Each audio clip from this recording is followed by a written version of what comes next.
Amir Temur misol uchun futbol o'ynamagan yoki bizning bobolarimiz qandaydir bir sport turlari emas, jang qilishgan. Assalomu alaykum hammaga.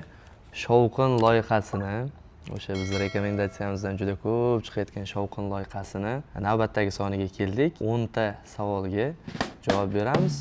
Men tayyorman.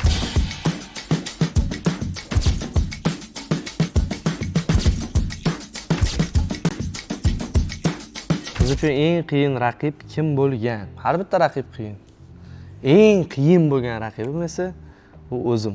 Ya'ni trenirovka qilish uchun o'zini yenga olsa, uyqudan o'zini yenga olsa, har xil ovqatlardan o'zini yenga olsa va yenga olsa, endi yigitlar tushunadi. Shunda har qanday raqib oson.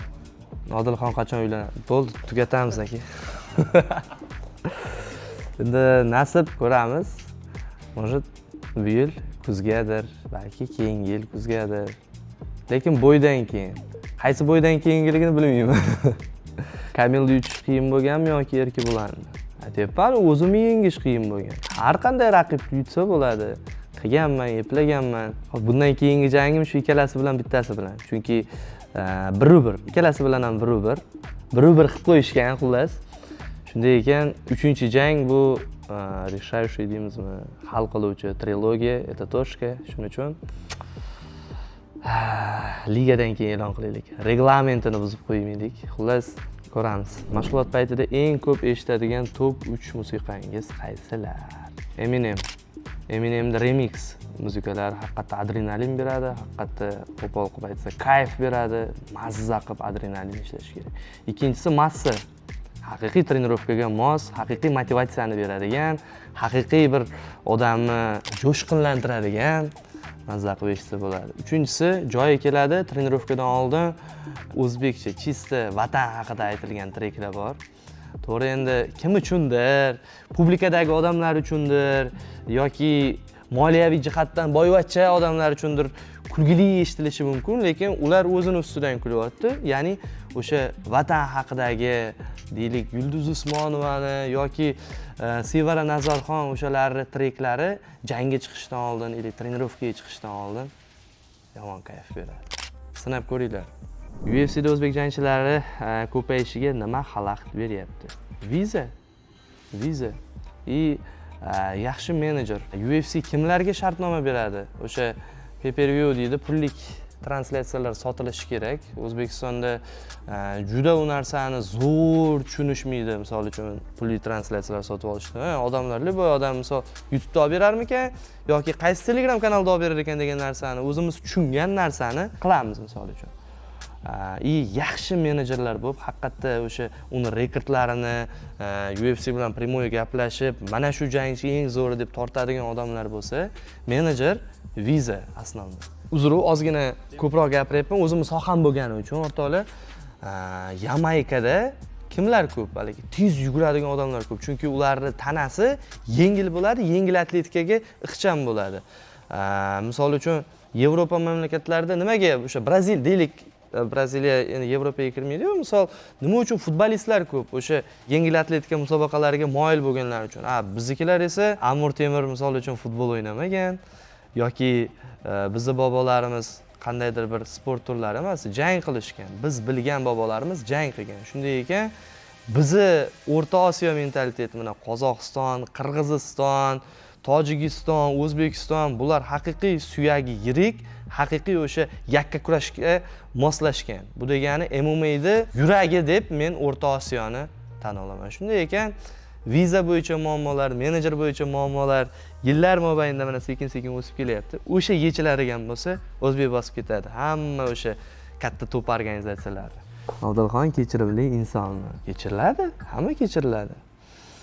Lekin distansiyada kechirasan, yaxshi muomala qilasan, chunki bitta maqol bor. Uydagilarim aytishgan, bolalikdan qulog'imda yangrab kelgan bitta maqol bor. 1000 qo'ylikni deydi, bir qo'yligi ish tushdi deydi. Bu eski o'zbek maqoli. O'sha biz yomon ko'rganmiz, shunchaki yuz ko'rmas bo'lgan odamga shundoq taqdir taqozosi bilan ishimiz tushib qolishi mumkin. Shunday ekan, hamma bilan distansiyada, muomalada ishonchdan qolgan odamni o'zing uchun xulosa qil, bo'ldi. Ayol kishining xiyonati esa hech qachon kechirilmaydi. Chunki qo'polroq maqol bor, uni ayta olmayman-ku. Ikkinchi marta qaytarilishi mumkin-da xiyonat. Shuning uchun bitta xiyonatdan keyin stop уже. Professional futbolchi bo'lishingizga nima to'sqinlik qilgan? To'g'risi, misol, har qanday pozitsiyada yaxshi o'ynaganman. Bu narsani isbotlab ham qo'ydik. O'sha bolalikdan birgalikda biz hali futbolchi bo'lamiz. Biz birgalikda O'zbekiston jahon chempionatiga olib chiqamiz degan do'stim Ag'zambek bor. Shu bilan birga futbolchi bo'lishga juda harakat qilganmiz. Zborniga o'tadigan paytlari joyi kelsa, katta pul so'rashgan vaziyatlari bo'lgan. Ochiq gapirish kerak bu narsani. Muhtaram prezidentimiz ham qayta aytdi, korrupsiyani tozalab tashladim. Futbolda korrupsiya qolmadi deb. Lekin o'sha davrgacha bo'lgan vaqtda qaysidir jihatda ko'pgina qatlamlarda juda ham ochiqdan ochiq korrupsionniy holatlar bo'lgan.